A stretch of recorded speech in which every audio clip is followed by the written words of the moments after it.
Welcome back. We are now going to go to our guest.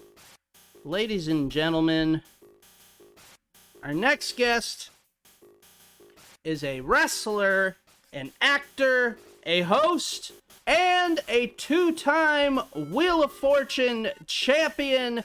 Ladies and gentlemen, please welcome to the program, Fred Fletcher-Jackson. Now, sorry about that, Fred. How are you? I'm good, Scotland. How are you? It's nice to meet you. Great to meet you. And you were double audioed. How are you? Can I hear you now? How is? Where are you? I'm home. I actually just got home. I went and saw my 8th grade students graduate tonight, and then just came straight home from there. Oh wow! So you're a teacher. I forgot that part of your intro. I should have put that in there. That's all right. Yep. Mm-hmm. So they were excited to see you on Wheel of Fortune. They were pretty excited. And then every single day since then, at least one person has come up and asked me for money. At least one of them has come. Actually, there's one girl who is one of the 8th graders who just graduated. We have a running joke that she takes the bit very seriously, where every time she sees me in the hallway, she just like completely deadpan just stares at me because she's disappointed in me because she asked me for $1 and I said no, I'm not gonna do it. So she just, every time she looks at me, she's just like, Mr. Fletcher, I'm still waiting. I'm still waiting. And yeah, so there's a lot of that going on. But that's a good bit. Yeah, it is a good bit, and she's very committed because literally we were all standing in line and we were shaking their hands, saying congratulations as they were walking down the line, and she's smiling like, oh, thank you. She gets to me like, keep walking. Oh, I love it. Now, for people who don't know, you were on the show twice. The first time you were on Wheel of Fortune, you this is a wrestling show, so we can use this term. It was a squash. It was a squash. I used that exact term in my interview for Instagram with Maggie, Pat's daughter. Uh-huh. And it's funny because she asked me, because Ricky, who was my opponent on the second game, or one of my opponents, was the only other person this season so far to have swept his game. And Maggie asked me, she said, Ricky's the only other guy who swept his game so far this season. If you two met at the wheel, what do you think would happen? And I said to Maggie, well, Maggie, in wrestling, there's a term we use called a squash, where you completely dominate your opponent and they get no offense in. And I have to tell you that if Ricky and I met at the wheel, somebody would be getting squashed and it wouldn't be me. Ooh, cutting promos. I know, yeah, promos, but I didn't realistically think that was actually going to happen. Mm-hmm. And then lo and behold, they call me a few weeks later and they're like, yeah, we want to bring you back. And then I find out one of my opponents is Ricky. So it did actually happen. Wow, so, the bookers of Wheel of Fortune. Who's booking Wheel of Fortune? Jim Cornette? Ghetto? Yeah.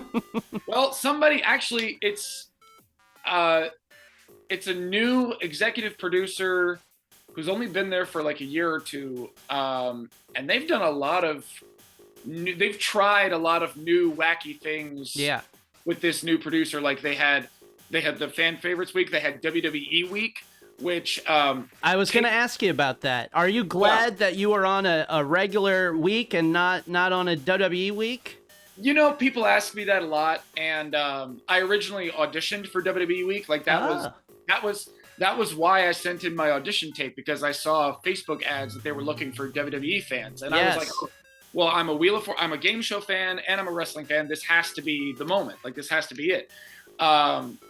And then in the interview, we actually talked a lot about wrestling, and we talked about how I love, in my audition video originally, they asked me to talk about if I was paired with a wrestler, who would I want it to be and why? And I said The Miz, because he is great. He's competitive. He's aggressive. He's awesome. Like, all that. I went through the whole And then we talked about The Miz a little bit in the interview and just talked about my love of wrestling. And then she said, okay, well, we want to try and get you on the show. We can't promise it'll be WWE week, but you're eligible to be in the regular game, one way or the other. And so I was like, okay. Yeah. I won't turn it down, even if it's not WWE week. But yeah, so they called me for the Hawaii week. Oh, yes, you were. There you go. Yeah. Yeah, and I think the WWE week actually taped their episodes either the day after mine or the very next week, because it was Hawaii week, and then the very next week of shows on TV was WWE week. Yes. And it was funny because we were all the contestants were in the studio, kind of getting a tour of the space, and we were all testing the wheel, and we were doing all these things. And then Bellamy Blackstone, who's the executive producer, she was making like an announcement to the whole room. And she said something like, yeah, and don't forget, tomorrow we start taping our shows for WWE week. And me being me, I went, yeah! And like, I was the only one in the room who made that sound. Like nobody else cheered. So like everybody turned and looked at me. So that was a awkward moment, but I don't regret it because I was excited. Yeah. There's no reason to regret that. Now I'm seeing your shirt, and your shirt is your character that you play as a wrestler. Can you? We have actually watched one of your promos on this show. I think a week or two after you were on Wheel the first time, the Purple Parrot. Yes. Now, for people who don't know, can you explain him? Because I love this gimmick so much. I sure can. The Purple Parrot, Colin Sheen. Yes. He is a well, there's a parallel in my life. He is a failed game show contestant from his childhood. He was on a certain Nickelodeon game show. Yes. Belonged to a certain team, and but Colin Sheen's backstory is that he lost humiliatingly, and ever since that day he just became a total loser and didn't win anything, never had friends, never was good at anything. And then he grew up and was like, okay, I'm tired of sucking at everything, I'm gonna go be a wrestler and try and redeem my life. And so that's why the Purple Parrot, Colin Sheen, is now in a wrestling ring. I love it. Now, I have a question from the chat, a highlighted chat from the Suzanimal. He wants to know, did you audition for the Legends of the Hidden Temple reboot? So, I sent in an application when... it's funny, because the day that it was announced, I had like 7 or 8 different people all posted on my timeline on Facebook, like, hey, you need to do this. I was like, yeah, I know, you're the 10th person to tell me. I filled out an application. I wanted to audition for my sister and I to be on it. But, so the first time I auditioned the first time I applied was right before the first COVID lockdown. Okay, and yeah. So there's pretty much a non-starter at that point. I think my memory's kind of fuzzy. I think I might have applied again once everything opened back up, but no, I think I did. I think I did reapply, because I remember, this is funny, because at the time there was a Twitter account that I was following that was Olmec. It was an Olmec Twitter account. And it was so, because I think it's gone now, but I wish it was still around because it was so funny. Like, he would tweet these things like, hey, now that, the 90s are over, I can talk dirt about all the other Nickelodeon guys. And let me tell you, Doug was a piece of shit. Like, just like really silly things like that. And actually, me and that Twitter account kind of had a little bit of rapport. And I actually got a Twitter thread started where we tagged, I can't remember the name of the casting group that was casting for Legends, but we tagged them like, hey, get me on the show. And then Olmec tweeted on my behalf like, hey, we should cast Fred. He's a good guy. Yeah, listen to Olmec. Yeah, I'm the guy who runs the place. Let me, figure that. But no, they never replied to that tweet, and I never heard from them one way or the other.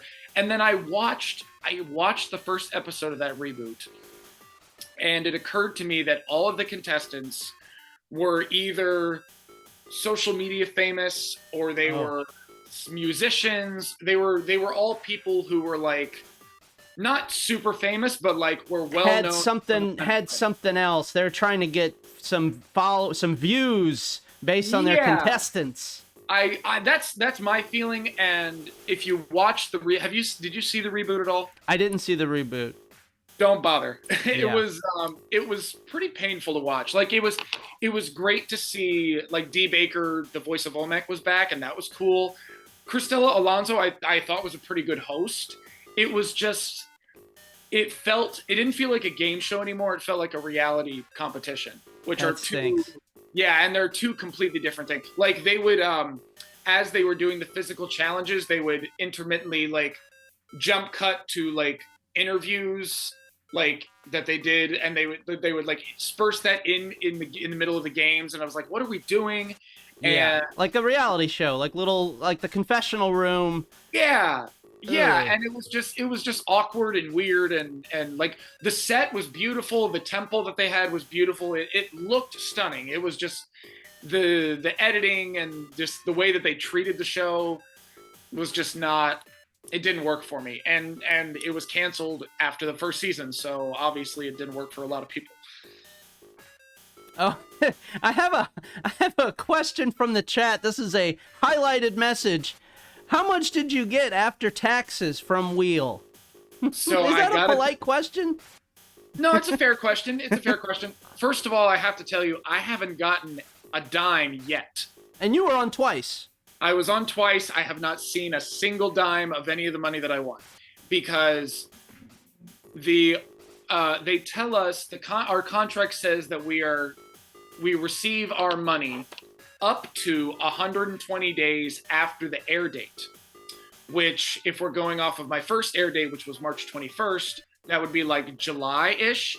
And I've talked to a bunch of other Wheel of Fortune alumni who basically have said, yeah, you can expect to get it pretty much exactly 120 days after the air date. So, yeah, I'm not going to see any of it for probably another month. Yeah. And then do you have any plans once you have? Did you win a trip? I don't remember. I did. I won 2 trips. So, oh my God. Well, that's yeah. Yeah. So actually, to go back to your first question, they are going to take out California tax, because I'm not a California resident. They take out 7% in California tax, and the rest I think comes to me. But come tax filing season next year, I'll need to take out a pretty considerable chunk. Yeah. I think, I don't know the exact number off the top of my head, but I think all in all, I'll probably end up with like 65% of what I actually won I get to keep. Yeah. And everything else has to go to tax. But yeah, no, so I won the first time. I won a trip to Costa Rica on the prize puzzle, and then my second time I won a cruise to Tahiti on the prize puzzle. So wow. I haven't taken. Yeah, I can take either of my trips. I can take up to a year after the air date of the show, and actually, we're trying to coordinate it. It's not going so well because we all have different schedules, but the rest of the fan favorite contestants because that's the same cruise that they gave every fan favorite contestant who won the prize. We were trying to coordinate so that we could all go together. That'd be fun. It would be fun. It's like I said, it's kind of not working out so well because we all have such different things going on in our lives. Yeah. But one of them I know for sure is taking it in like September, and I'm trying really hard to get in on the same cruise that he's on. I'm still waiting on my passport, actually, so I can't book anything until I get my passport. But yeah, so we'll probably end up taking both trips sometime in the fall, September, October, November, somewhere around there, when the weather down south will hopefully be a little bit nicer, and tourism will hopefully be a little bit lower. So yeah, but I'm looking for the Springs Resort in Costa Rica.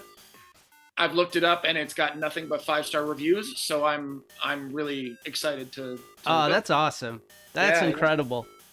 Yeah. Going back to the taxes, the chat says that you're a wrestler, so you just don't have to pay taxes. Yeah, that's that's the worker way. Really, they paid me $75,000 worth of hot dogs and handshakes. That's what they paid me. Now, have you used the Wheel of Fortune stuff in your wrestling at all? Has that come out in any of promos or anything like that? A little bit. There was a match I did a couple weeks after the airing of the first episode where my opponent sort of referenced it like, yeah, you may be a winner in the game show arena, but in the ring, I'm going to beat you or something like that. And actually, the biggest change is I now have a new move that I use sometimes in my repertoire. It's the crossface chicken wing, because that's the exact move that Pat Sajak put me in. Yes. And so now I use it and I call it the Wing of Fortune. That is beautiful. There you go. That's excellent. And the booker of the promotion that I wrestle for here in Maryland is talking about doing like a Wheel of Misfortune match, where the concept is very vague right now, but he's thinking about like a spin the wheel, make the deal kind of thing. Absolutely. Like you spin the wheel and that's your stipulation. It reminds me a lot of the Raw roulette wheel from all those years ago. Oh yes. So I don't know what it's going to look like, but I'm excited to see what they have in store. They definitely want to try and capitalize on the Wheel of Fortune frenzy. Of course. Another question from the chat: are there other game shows that you've auditioned for? I interviewed to be on Card Sharks, the revival of Card Sharks. Yes. No, would have loved it. I didn't hear back. I was on, if you count it, which I do, I was on a high school quiz bowl game show in my high school years. They do the Washington D.C. area does a local quiz bowl called It's Academic, where local high schools can bring a team of 3 people and they just have like a quiz bowl tournament, and the winning teams usually get like scholarship money.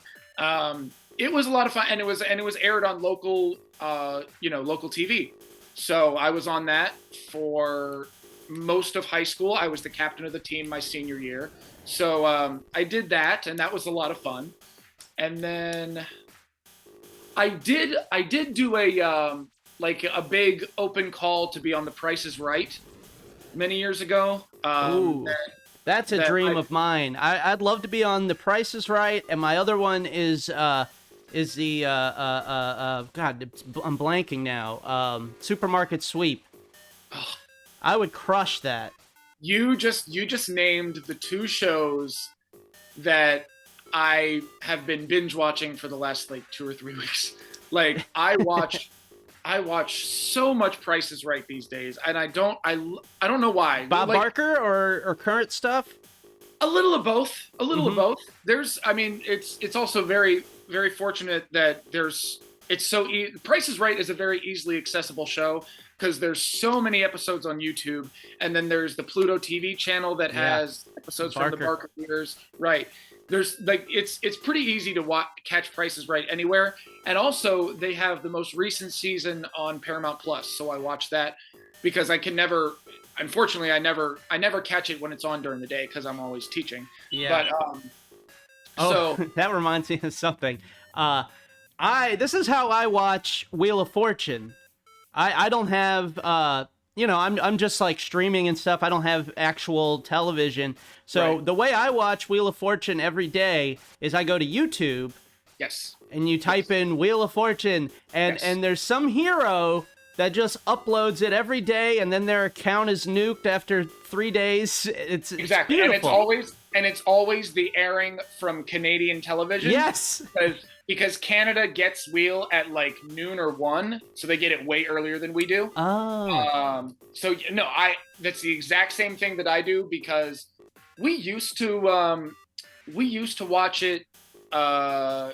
Like we would borrow my girlfriend's mom's Xfinity account to stream the ABC live stream so that we could watch Wheel and Jeopardy. But we just got so tired of dealing with that I finally was just like, screw it. I don't even care if it's illegal. So now I do exactly what you do now. I find it. It's the way to do it. I love it. And sometimes there's like a guy at the end, and he has a little commentary, and he plays a little bingo game or something. I have no idea what it is, but it's beautiful. It's a guy speaking in a language that I don't understand, trying to tell me about some like cryptocurrency that he's into now or something. Yep, that's it. You're speaking my language. This is how my fiance and I watch Wheel, and it's lovely. Yep, that and Jeopardy, the same thing. Yeah. Yes. Now, I'm not going to take up too much more of your time, but I am a game show host as well. And we have a little game on this show called Wrestler or Weed Strain. And we're going to play a round of that. Give me 5 seconds as I switch the screen.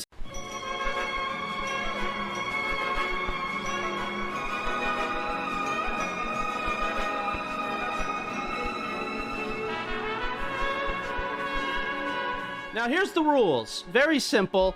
I'm going to give you a name, and you're going to tell me if you think it's a wrestler or a weed strain.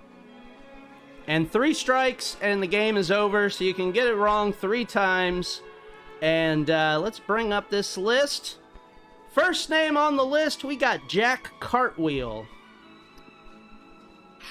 Now, Fred Fletcher-Jackson, Jack Cartwheel, is it a wrestler or a weed strain? That sounds like a wrestler that wants you to know he's very acrobatic, so I'll go with wrestler. Yep, wrestler is correct. So you're 1 for 1.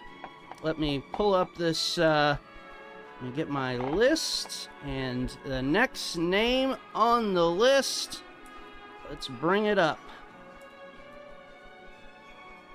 Next name is Jack Rack. Jack Rack. See, my problem is that I don't smoke, so instinctively my brain always goes to like fitting this into like a wrestling gimmick. Yeah. Wrestling is more of an addiction for me than anything else has ever been. Jack Rack. Jack. I'll just say wrestler. Wrestler. Let's see. Jack Rack is a weed strain. Oh. I'm so sorry. So that's 1 strike. You got 2 more strikes. Okay. Let's get the next one up there. The chat is they're having their guesses as well. All right. This next one's good. Next name, Orange Diesel. Don't be afraid to talk it out. Yeah, it sounds a little too close to. That sounds like a 7-foot tall guy from Detroit, Michigan, who just goes to the tanning bed a lot. Yeah, it just sounds like a guy who like wants you to know he's as badass as Kevin Nash, and also bright orange. Has a funky skin color. But I will go with weed strain on that one. Weed strain, you are correct. All right, so still have 1 strike, and you have 2 correct. And I'm looking because I'm looking at your Twitch stream too, and I love this Kevin Nash moving at an Orange Cassidy pace, or Kevin Nash. Oh yeah, the chat is on fire. All right, next name, Bazooka Joe G. Is it bad that because the last 2 have been weed strain, that law of probability makes me think that this one is wrestler? That's a way to play. Yeah.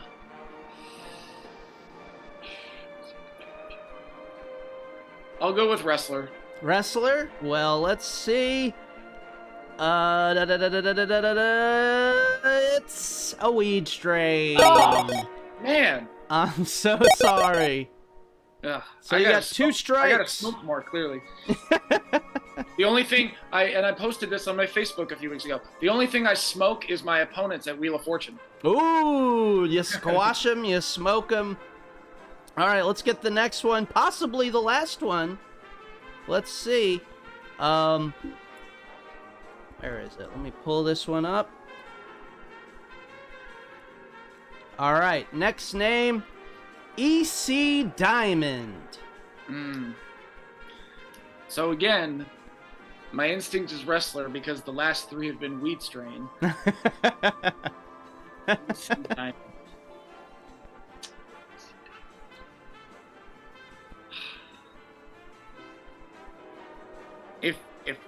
if I say wrestler and it's wrong, then I'm going to be so humiliated. More so than when I didn't get my second bonus round puzzle. Okay, I'm gonna go with wrestler and hope for the best. Well, Yeah, EC Diamond is a wrestler. Oh, You thank are God. still alive, Fred. still alive. All right, next up, let's get this next name up.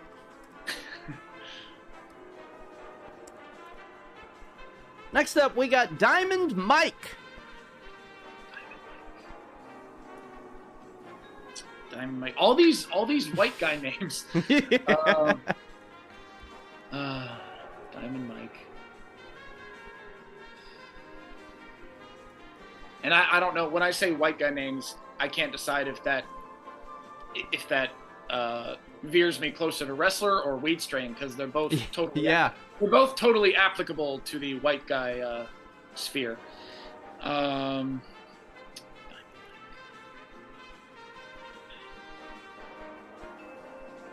You know what? I think on moral principle, Mm-hmm. I'm gonna say wrestler, and if it's wrong, at least I have gone out thinking and hoping that okay, if it's strike 3 for me now, then at least I went out with wrestling on my mind and in my Yes. And you are correct. heart. Diamond Mike is a wrestler. He's actually a manager, but we're counting that as a wrestler. He's a worker. Okay, I have a manager character that I haven't played in a while, but I would like to, because I love managing almost as much as I do wrestling. Who's that? What's your manager character? My manager name is Jim Candy. He is he's kind of a maniac who is obsessed with getting to the top of showbiz, and I like this. yeah, a lot of inspirations. Like, if you hear, like, a lot of my friends, because this actually was a character that I developed in grad school, and then because I went to grad school for theater, and then I just decided, you know what, he would make a good wrestling manager, so I brought the same character to my training. And when I talk as Jim Candy, all of my other trainees heard Matt Foley, the Chris Farley SNL character, which I'm not gonna lie, that's kind of that is a little bit of what I was going for. And he's very manic. He's all over the place. He's not afraid to get his hands dirty, and yeah, he's fun. But like I said, I've focused mostly on Purple Parrot lately, but I do think, because I sometimes go back and forth on my confidence in my wrestling skills, but every time that I have been a manager in any capacity, I've always felt totally comfortable, because I feel comfortable just performing and being loud and obnoxious and getting the crowd riled up, and I can take bumps for the big payoff. So that the work of a manager is just fun, and I feel like I've mastered it a lot quicker than I have wrestling. So I'm kind of, sort of deciding which one I want to put most of my energy into right now. But I love managing. And I see in your chat, somebody said John Candy's Jim Belushi. The Candy name was definitely taken from the fact that John Candy was an inspiration to Chris Farley, who I was sort of I like that. All right, we have our next name for wrestler or weed strain, Sunny Beach. Ooh, weed strain. Weed strain? Yes. It is a wrestler. I'm so sorry. The one time that I'm so confident that you were like, "Yep, that's got to be weed." Is it Sunny Beach? Is that is it a valet? It's a wrestler. He's a wrestler. I get these wrestler names from cagematch.net. Okay. And I get the weed names from leafly.com. So they're all, it's all legitimate. I believe it. I believe it. Always cite your sources for your trivia questions. Yes. So that's it. I'm going to let you go, Fred. Thank you so much. Is there anything you want to plug? Any, Yeah, I guess, so you can all check out my website, fredfletcherjackson.com, no spaces. That's Fred Fletcher, Fletcher, Jackson.com. It's, basically my actor's website. It's got my resume, it's got my game show experience, my wrestling experience, and it does have a manager video for Jim Candy, who I mentioned earlier. Oh, maybe we'll watch it on the show next week. If there is anyone out there, Jim Candy can travel. If there's anyone out there who feels like they need a manager of champions to come in and be loud and obnoxious and take a jar of Ovaltine with him, because Jim Candy always carries a jar of Ovaltine for some reason. I haven't figured out why. But that's there. A couple of my matches as Purple Parrot are there. And then my game shows, like I said, and just a lot of highlights from my theatrical career. I'd love for people to check it out. And if you are local to Maryland or Washington, D.C., you can check me out on the next couple of shows for EWA, Eastern Wrestling Association. We have a show next weekend at the... Oh, I can't even... I feel awful now. It's a brewery in Dundalk, and I can't even remember the name of it now, but that's where our next show is. And then after that, we have another show June 24th, where I will be wrestling, actually, for a shoot, a good friend of mine, but in a work, he's one of my biggest foes, is the Jägermeister. So I'm really looking forward to that. EWA Wrestling... We're on Facebook, we're on Instagram, we're on Twitter, we're on all the things. EWA Wrestling, you can find out about all the matches that we're hyping up. And come check us out, because we do great shows. And my website, and I think that's it. Awesome. Thank you so much, Fred. Thanks for taking time out of your night to do this. I really appreciate it. And the chat loved it. And thank you. Thank you, Scotland. It's been a lot of fun, and it's been great to meet you. You have a great show, and I wish you the best for the show going forward. Thank you. All right. Have a good night. You too.